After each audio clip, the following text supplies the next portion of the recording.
Ferrari has just unveiled the all-new Ferrari Amalfi, and it could be one of the most important Ferraris in years, and this is why. The Amalfi replaces the Ferrari Roma as a front-engine Grand Tourer. It's a sleek luxury GT that primarily focuses on performance, comfort, and that signature Ferrari style. But Ferrari have made some key updates to set it apart from the Ferrari Roma. Visually, the Amalfi keeps a sleek, elegant GT design that follows the Roma, but adds sharper, more aggressive lines. The front end has slimmer headlights and a cleaner grille, giving it a more modern, aerodynamic appearance. At the rear, subtle changes improve airflow and styling, keeping Ferrari's proportions intact. Overall, it's a pretty fast-looking car, even when it's sitting still. Under the hood, the Amalfi packs a V8 twin-turbo engine, which is capable of producing 630 horsepower, which will do a 0 to 100 time in 3.3 seconds. Ferrari have fine-tuned the aerodynamics and suspension in this GT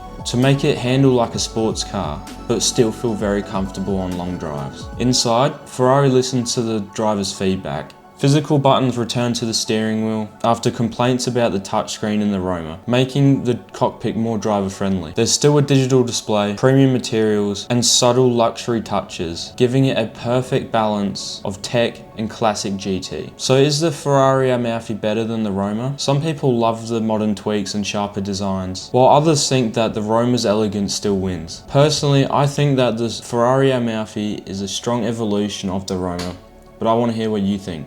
Let me know down below.